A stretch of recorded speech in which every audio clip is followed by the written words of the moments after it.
Hi everyone, welcome back to my channel Geography with Joy. This is Lakshmi and we are discussing about agriculture in India. In today's class, we will be learning about important cash crops of India along with all other related informations.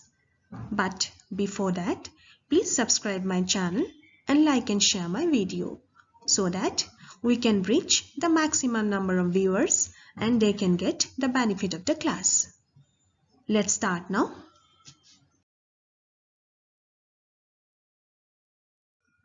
Agriculture in India, Part 2. It's about food crops and the scope of the chapter is agricultural seasons, Kharif, Rabi and Zaid, climatic conditions, soil requirements, methods of cultivation, processing and distribution of the following crops: rice, wheat, millets, and pulses. But the chapter is little lengthy, so for your convenience, I have subdivided the chapter into two parts. In part 1, we will be learning about the major food crops of India, those are rice and wheat, and in part 2, we will give emphasis on millets and pulses. And today's class is on part 1.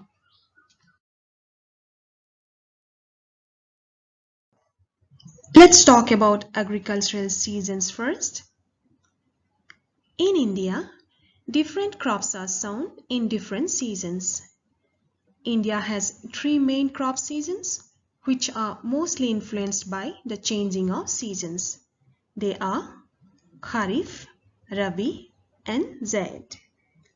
The Kharif crops are associated with the southwest monsoon. They are sown in the month of June and July and harvested in autumn months, that is in September and October. Important Kharif crops are rice, jawar, bajra, ragi, maize, sugarcane, cotton and jute. Next is Rabi. The Rabi season begins with the onset of winter in October and November and ends in March and April. The low temperature conditions during this season help in the cultivation of temperate and subtropical crops like wheat, barley, peas, linseed, rapeseed, gram and mustard. Besides Kharif and Rabi crops, there are certain crops which are raised throughout the year. They are known as Zaid or Zaid crops. Zaid Kharif crops are sown in August and September and are harvested in December and January. Most of the oilseeds like mustard are sown in this season. Zaid Rabi crops are sown at the beginning of the hot season in February and March and are harvested in the month of April and May. Summer vegetables, jawar, maize, watermelons, cucumbers, etc. are important among these crops. India is, by and large, a self-sufficient country in food grains. The important food crops grown in India are rice, wheat, barley, maize, millets, and pulses. The main food crops fall under the category of cereals. The most common cereals are rice, wheat, maize, barley, rye, oats, millets, etc. Because of their simple form of cultivation and their high nutritional value, they have formed the basic diet of mankind. India ranks third in the production of cereals in the world after China and the USA.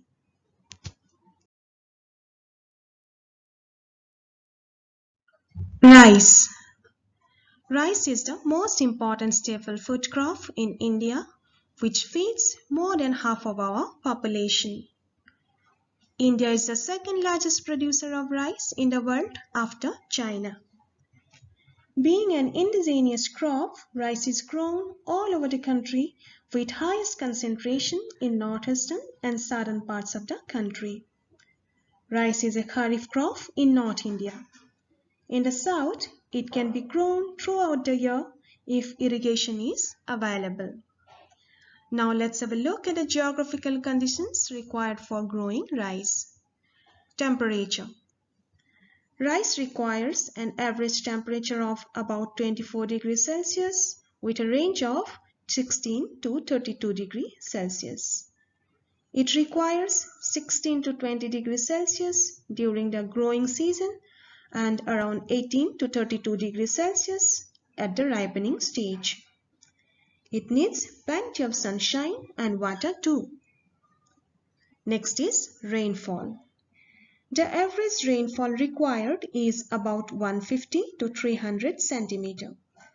It needs flooded fields during the earlier part of its growing season. Slight rain before ripening helps in increasing the size of the grain. Next is soil. The monsoon lands are the best suited for rice production as heavy irrigation is required. Deltas, estuaries, floodplains and valleys of rivers and coastal plains with heavy soils provide excellent conditions for the cultivation of rice. It needs plenty of labor to work on the fields as most of the farming requires manual labor. The rice crops in India can be grouped into two categories: upland rice and lowland rice. Upland rice is grown on mountainous regions. The entire crop is used locally, whereas lowland rice is grown on low-lying regions. The produce is used for local consumption as well as supplied to other regions. This is a rice field with healthy grains.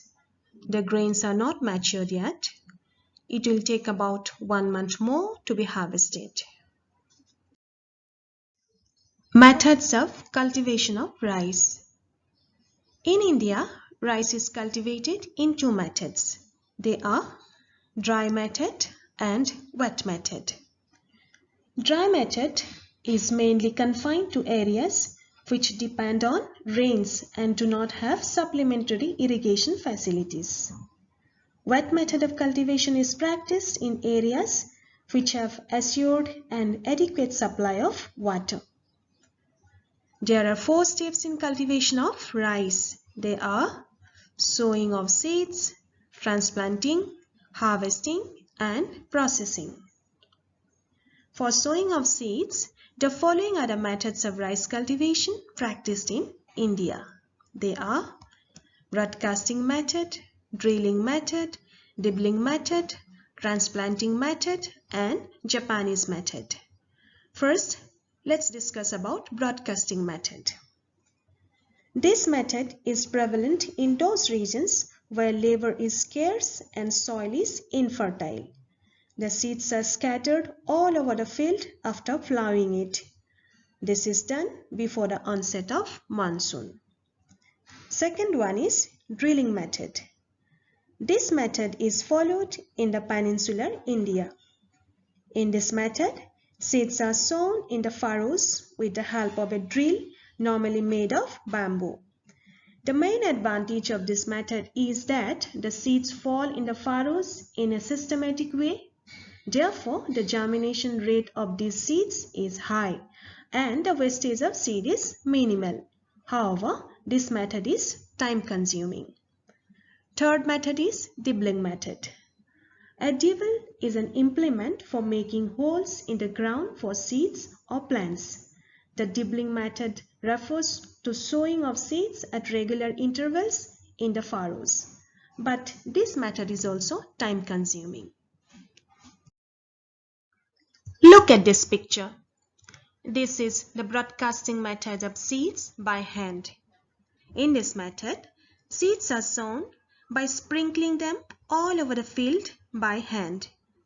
This method is generally used to sow inferior quality of seeds, hence the yield is low. This is again broadcasting of seeds with the help of machine.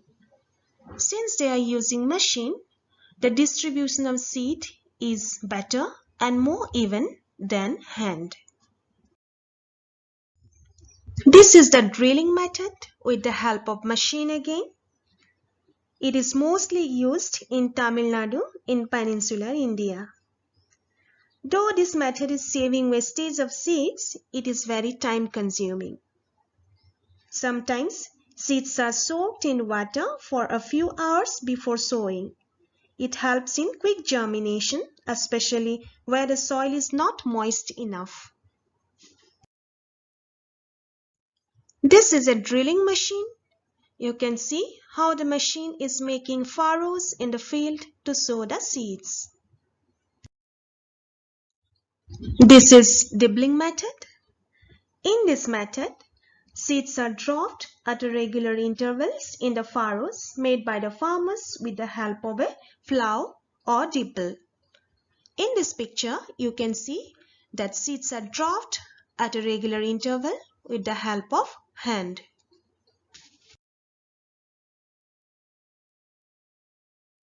Now, let's talk about transplanting method of cultivation.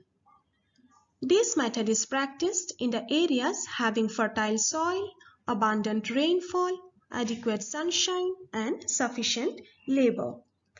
In this method, seeds are first sown in nurseries after soaking them in water for 24 hours. After 4 weeks, when the seedlings are about 20 centimeters tall, they are uprooted and are planted in the flooded fields so that they can grow again. As this entire process is done by hand, a lot of manual labor is required. Now let's have a look at the advantages of transplanting method. Only the healthy plants are picked up for resowing in the field and unhealthy plants are discarded. Weeds are removed while resowing. There is less wastage of seeds as compared to broadcasting method. This method gives higher yield. This is the method of transplantation of plants. The seedlings are brought from the nurseries and resowed in the flooded paddy field. These seems to be healthy plants and are expecting better yield. Japanese method. This method is an improved form of the transplanting method. In this method, high-yielding varieties of seeds called japonica are used. It includes the following practices. Seedlings are prepared in the nurseries like in transplantation method. Seedlings are transplanted in rows to make weeding and fertilization easy. Manure is used extensively to increase the yield. The japonica seeds give a higher yield in this method. This is the Japanese method of cultivation. The seedlings are brought from the nurseries and replanted in the paddy field. Since they are using better quality seeds called japonica and are using manure, the field is giving higher yield.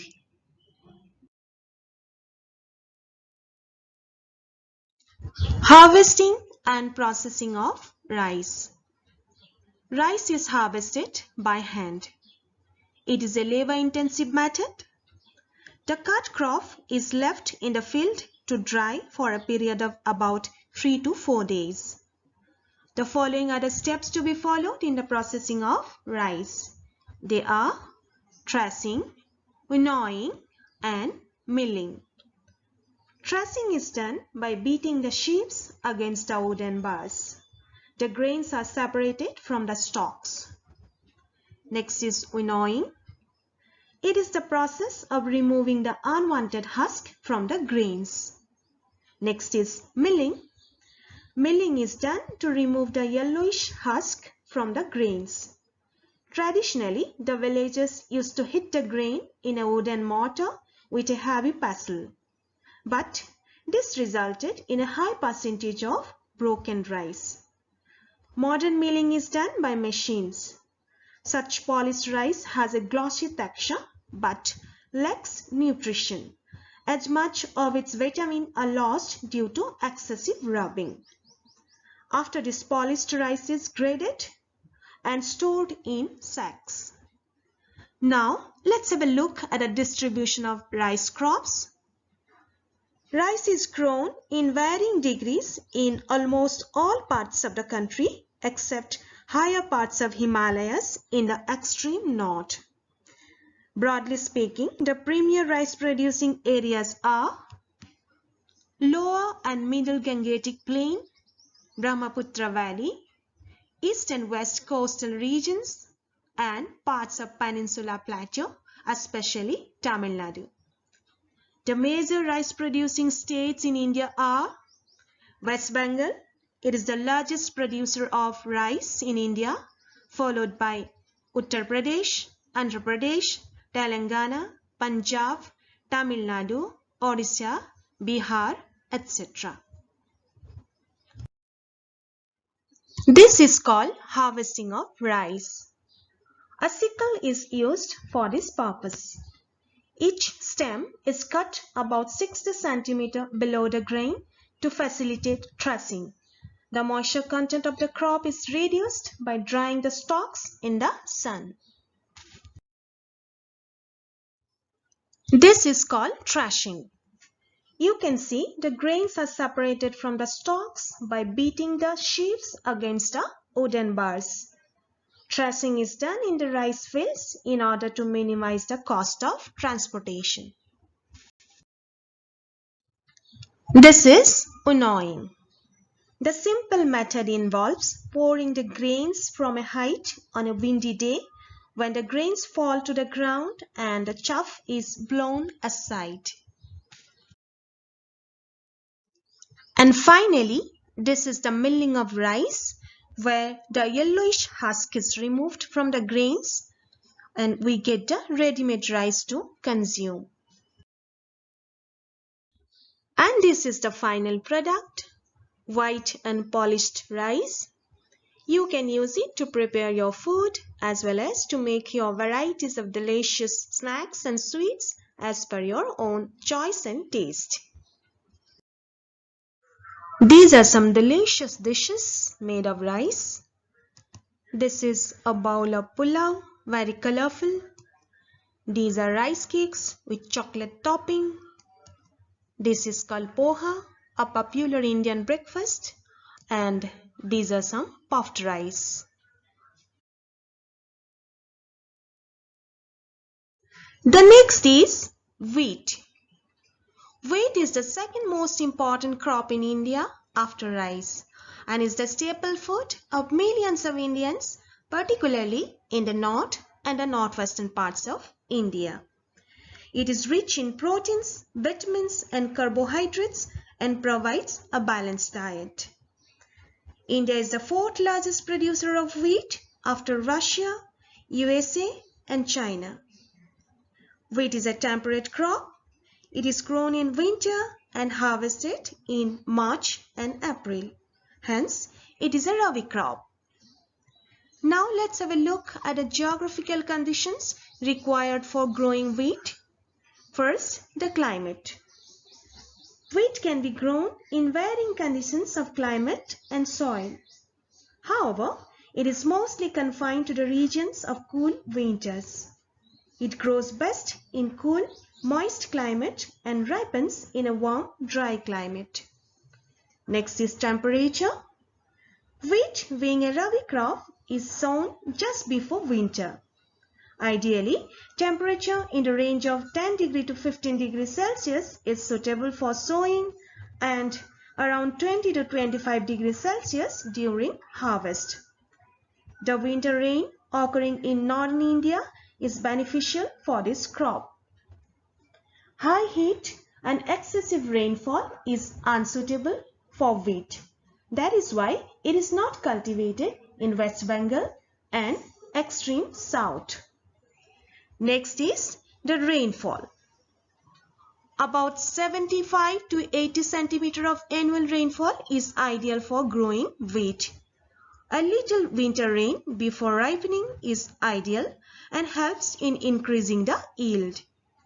Frost at flowering time and hailstorm at the time of ripening can cause heavy damage to the wheat crop.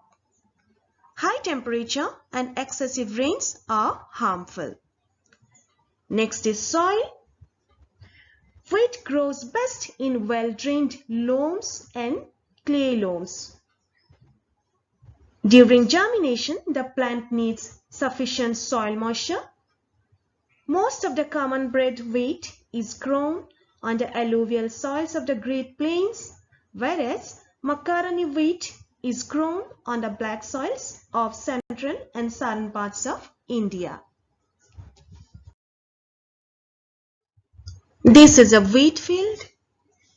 Wheat is the second most important food crop in India after rice. About 14% of the total cropped area in the country is under wheat cultivation. India accounts for about 12% of the total wheat production of the world. Methods of cultivation. Wheat is a rabi crop. Thus, the field is prepared by end of November and crops are harvested in March. Since the sowing is done following the rainy season, there is enough moisture in the soil to help it to grow in early stages. The seeds can be sown by using drilling, dibbling or broadcasting method. Now let's have a look at the process of cultivation. First, the sowing. Wheat requires a well pulverized but compact seedbed for good germination. The fields are plowed and pulverized several times before the seed is sown. Next is harvesting. The wheat crop is harvested by cutting the plants with a sickle close to the ground. Threshing is the next process and involves the separation of grain from the spike. Threshing is generally done under the feet of bullocks or by threshing machines. After threshing, the wheat is winnowed or sifted. After that, the grain is stored in well-ventilated farm structure. Now, the distribution of wheat. Uttar Pradesh, Punjab, Haryana, Rajasthan and Madhya Pradesh are the 5 leading producers of wheat in the country. Uttar Pradesh is the largest producer of wheat. This is the harvesting of wheat. Wheat is mostly harvested by using a sickle. However, machines have replaced the sickles in Punjab, Haryana and western Uttar Pradesh. These are the wheat grains. No other crop in India has registered such a sharp increase in its production like wheat. Uttar Pradesh, Punjab and Haryana put together have earned the distinction of being called as Granary of India. This has been possible due to the Green Revolution. And these are some fluffy rotis or chapatis for you all, made out of atta, the powder of wheat grain. These are some more products coming from wheat. These are some whole wheat crackers. These are bakery products. These are sliced breads and these are some yummy sandwiches.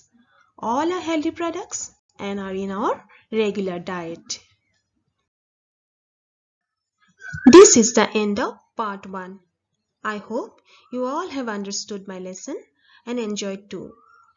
In my next class, I am going to concentrate on millets and pulses and I am sure you are going to enjoy it too. Stay connected and subscribe my channel to get uninterrupted updates of my new videos. Thanks for watching. See you in my next class. Till then, bye-bye and take care.